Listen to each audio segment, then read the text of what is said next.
What's going on, guys? MariK here, back with Day 10 of the Dragon Ball Super Reveal for Set 8 Malicious Machinations. We're getting close to the end now, where we've seen most of the colors. We've seen olive blue, or olive red, olive yellow, olive blue, and most of green. So there's not a whole lot left for them to reveal. I believe this is going to be rares and super rares, and hopefully tomorrow's reveal will have the rest of green, and we'll get that leader that we all desire.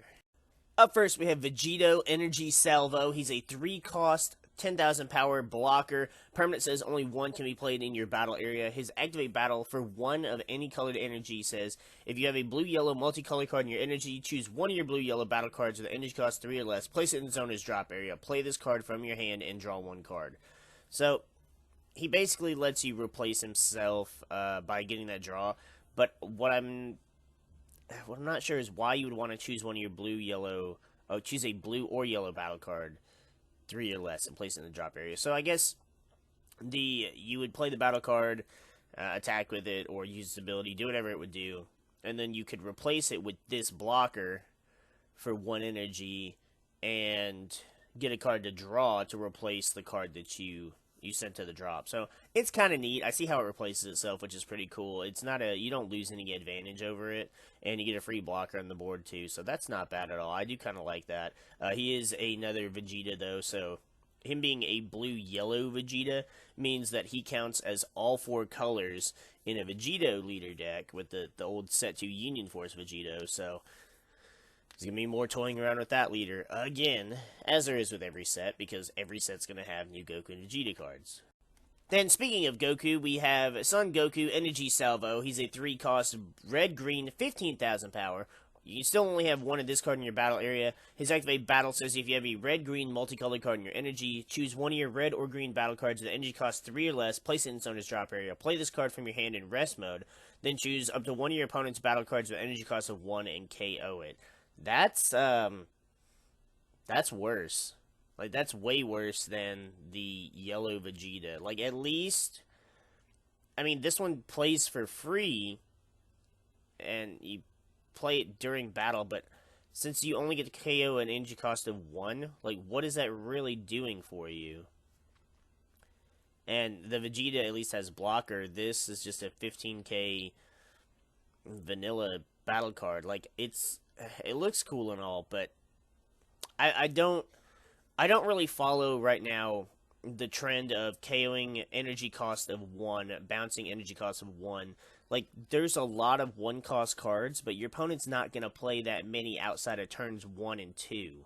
Unless they're running just like a straight-up Weenie Rush deck, and all their deck is 1-drops and 2-drops, and they're just trying to swarm the board. Like, this just seems like a kind of an awful card to play, and I personally don't see the point in it. Then we have Dr. Uiro, or however you say that, Destruction Beam. He's a 6-cost, 25,000 blocker with deflect. His auto says when you play this card, choose one. Either place the top 6 cards of your deck under a Dr. Uiro's lab in your battle area. That's disgusting. Or choose up to 6 cards in your drop area and place them under the lab in your battle area. Wow. So you have to have 17 cards under the lab to win the game. And this literally puts a third of them under there for free. That's absolutely insane. And then his other auto says, once per turn, when this card activates a blocker, switch it to active mode. So he gets the block twice, and he gets to set up for your Robo-Beerus win. That's pretty gross. I don't like that at all. It's 6 cards. Like, that's a lot, especially considering his other effects that already put cards underneath. Like, that's... And the card can't be removed from the battle area. That's stupid, too. So there's... The only way to get around this deck is to just completely aggro the shit out of it, or rip away all their card advantage. So, aggro and hand control seems to be the best counters against this deck.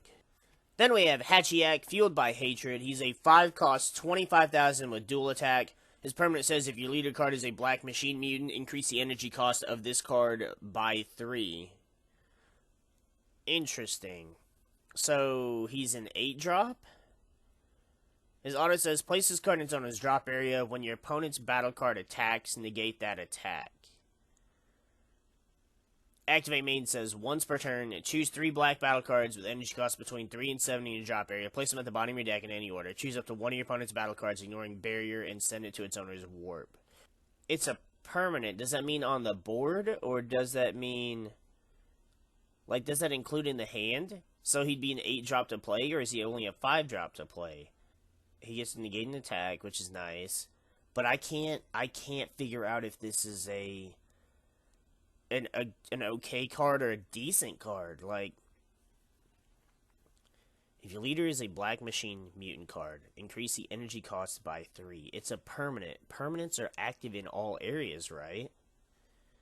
So he'd be an 8 drop? I don't know. That seems counterproductive, since that's obviously the deck you want to run it in. You guys let me know in the comments below if I'm misreading that or if I'm missing something. You guys are pretty good at catching me on that. Then we have Son Gohan and Piccolo, Pupil and Master, because Master and Pupil has already been used in this game. He's a 3-cost, blue-green, 15,000 with Barrier, and Revive. Auto says, when this card attacks, your opponent chooses 1 card in their hand and places it in their drop area. So, and that's not a once per turn, so that's kind of cool. So, he gets to attack, and with Revive, he's going to come back on the board, too. So he's going to keep ripping away your opponent's cards, which is kind of nice, especially if you can, if you're running a deck or a leader that can put cards back in active mode, and then you put them in active mode, and you just do it again, and they just discard another card. That's pretty cool. Having Barrier is nice, too, because it means that he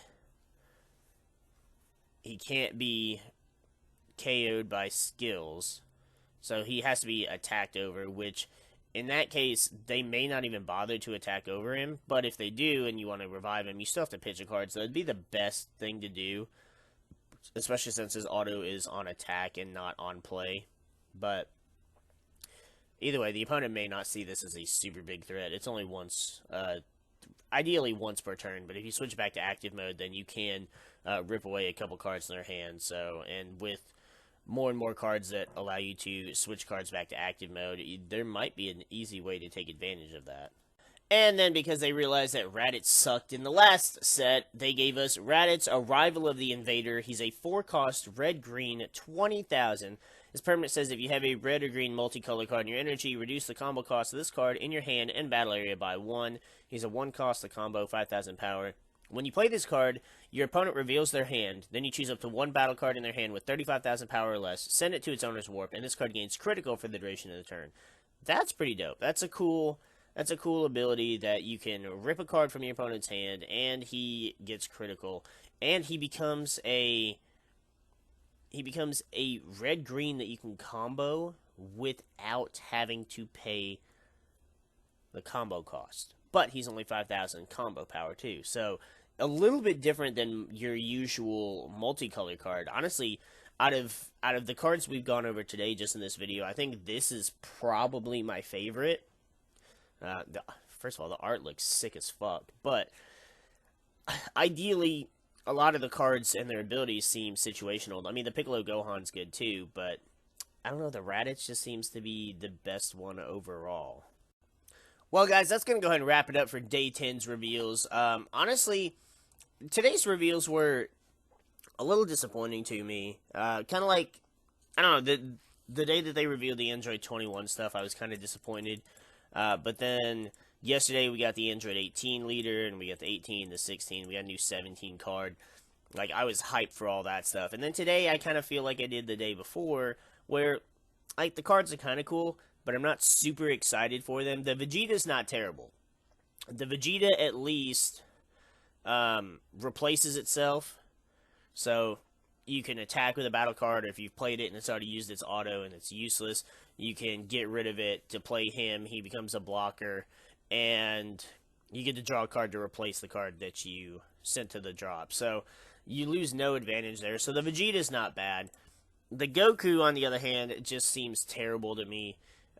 You can get him to the board, but he comes out in rest mode, which is what's stupid too. The Vegeta at least comes out in active mode. The Goku comes out in rest mode, and you're only KOing a 1-drop and doing nothing else. Literally the only way that this card could be could be decent is if you were to do it like turn 1. Like you play a card, say you played a 1-drop, say it's a searcher, you get your auto, whatever.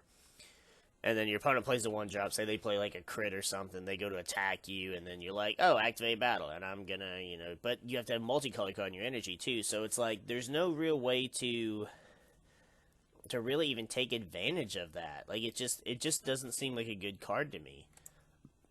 The 6-drop Dr. Wheelo card, obviously, is a good card for his deck, but I do not like the fact that he takes 6 cards and stuffs them under the field card. Like, that's, I mean, granted, it's a 6 cost, so if they get to 6 energy, then, sure, but the leader also basically prevents you from really rushing the deck a whole lot, because you can only attack with one battle card plus your leader, so it's going to be really awkward trying to rush this deck down before it gets that field card. Now, if the field card could be destroyed, that'd be one thing, but then it'd be too easy to beat the deck, too. So, I don't know, I feel like there's a little bit of a balance issue with the Dr. Wheelo shit. And I'm going to call him Wheelo because I don't know how to pronounce that weird-ass 4-letter word.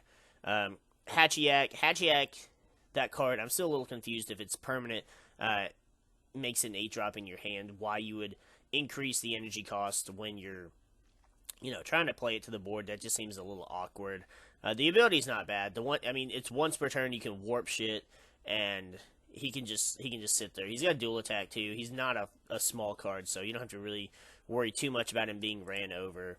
The Gohan Piccolo is probably, if not my first favorite, my second favorite, just because every time he attacks, he makes your opponent drop a card. It's not once per turn. He's got barrier, and he's got revive, so he's going to keep coming back no matter whether you kill him or not. So that's definitely a good card.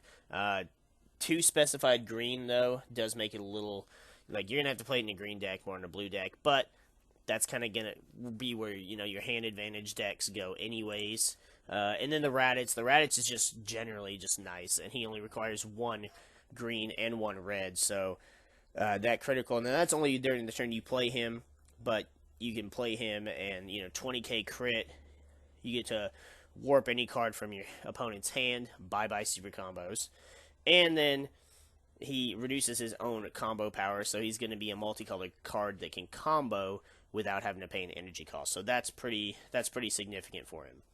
But that's going to do it for all these reveals. Let me know in the comments below what you guys think. If you guys have figured out anything different that I may have missed, let me know, especially with that Hatchiyak. What do you guys think is the best card from this reveal? I'm going to have to go with Raddatz or the Goku or the Gohan Piccolo. The Vegeta's not bad. He just doesn't really, I don't know. He replaces himself, becomes a free blocker, but that's kind of all he really does.